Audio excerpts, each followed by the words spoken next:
I'm Olga Navimba. I am the co-founder and CEO of Lila Haven. And I'm Dr. Lisa Tumwine, the CEO of Lila Haven. Yeah, and this week we're going to be looking at how to scale your business, how to create the right partnerships, and how to get investment ready. So, in specific, how to grow your business, how do you choose your partner for the best impact, and how to be ready to raise funds. Yeah. So our goals this week are to understand why partnerships help businesses grow faster. We also want to learn how to form win-win partnerships, to know how to make your business ready for investors, how to negotiate agreements that help both sides, and also we want to hear real stories of partnerships and investments in Africa. And this is why partnerships matter. Partnerships help you reach more people quickly.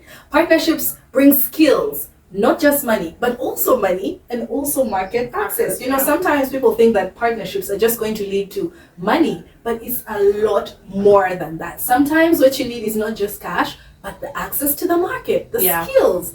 And good partnerships help you to grow and scale faster. Yeah, so how do you create strong partnerships? Well, you need to find someone whose strengths complement yours. We know about that. Also, to talk about what each side brings and what each side gets. It needs to be a fair exchange. And it's really important that you have to be clear about roles, rewards, and responsibilities. What exactly is your partner signing up for? What are they going to be doing? And you need to check regularly. Is this partnership actually something that's good? Is it working well? Yeah. So we need to be smart when we're negotiating. You need to be honest about what you can and can't do, so you don't burn yourself out, create enemies in the process, because of false promises. And you also need to ask for what you need clearly. You need to honor yourself. You need to respect yourself. What do you kind of want to get out of partnering with this person, so they can actually deliver that? And you need to be fair and open to their needs too, so you're able to help each other. Yeah, absolutely. And now, once you have your partnership, then you can think about investment readiness. What is investment readiness? Investment readiness means that your business is prepared to meet real investors and ask for money. This is the fun part. But you need to build these things first. Number one, a clear pitch. Oftentimes, entrepreneurs have brilliant businesses, but they don't even know how to create a pitch deck. So, a clear pitch defines what you do, how you earn, and why it's needed. And you must have financial projections. How much money will you make? How much money will you spend? You must also have evidence of customer attraction or early revenue. You must also have a clean structure. You must be legal. You must know your team roles and have your agreements ready. And when you're negotiating funding, know how much money you need and how you will use it, because investors will always ask that. Also, be mentally prepared to give away equity or ownership or to repay loans, because some of the money that you're going to get might be a loan that's payable maybe after 5 or 10 years, or you could give them a percentage in your business. Some investors ask for 20 to 35%, others ask for even 50%. So you must be mentally prepared for that and make sure the terms are fair and help you grow your business. So let's look at some real partnership and investment stories. Let's start with us, Lila Haven. So Lila Haven partnered with Zanto Capital, based in Uganda, and we partnered to help entrepreneurs find investment and prepare well to be invested in.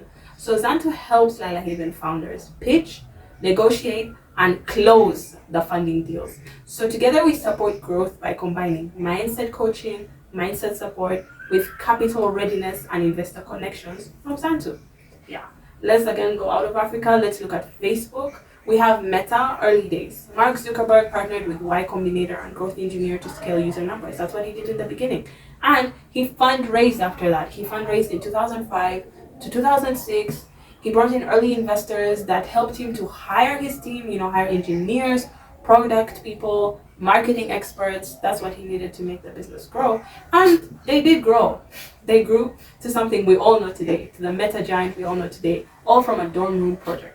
And we also have Coco Networks, and this is based in Kenya. And they partnered with Vivo Energy and other distributors to bring bioethanol fuel to households. So Investors like Dalberg Ventures helped them grow into carbon credit markets too, and this helped Cocoa scale from Nairobi to multiple Kenyan cities and Rwanda.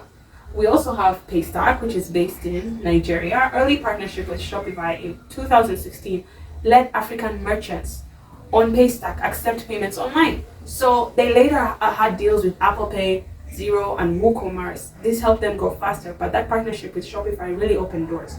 They also raised investors, and in 2020 were acquired for over 200 million from Stripe. So we also have Inkomoko, and this is based in Rwanda and East Africa. And as a business support, forging alliances across Rwanda, Kenya, Uganda, they teamed up with financial institutions and NGO to provide funding and support to entrepreneurs. So they helped over 100,000 entrepreneurs and more actually. And they delivered 24 million in financing. They created jobs, and they also had very high repayment rates of up to 96%. So their partner network helped them grow impact across borders. I do not think they would have been able to do this, without teaming up with all those institutions and the NGOs. Yeah, so this week is all about scaling your business through partnerships and investments. Dr. Lisa? Absolutely, because you cannot grow alone. Yeah. If you want to go really fast, go alone. But you will tire out. You will not go far. If you want to go far, go with great partners. A great partner can not only just bring money, but also markets, customers, or skills that you need. So it must be fair, whereby you are benefiting, your partner is benefiting, and remember to negotiate clearly. Don't leave things in the wind. Make sure it's all written down. You probably have a signed memorandum of agreement or understanding. Your contract. Yes, showing how what you're providing, what they're providing for you, what each person gives and receives. And when you're talking to investors, have a clear business pitch.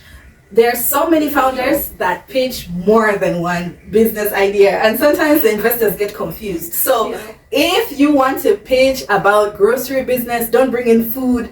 Your pitch must be clear, straight to the point, well organized. And don't put so much words. This is also another thing that we see in a lot of pitch decks. It has to be simple to understand. Absolutely, because they don't have time to read in between all those lines.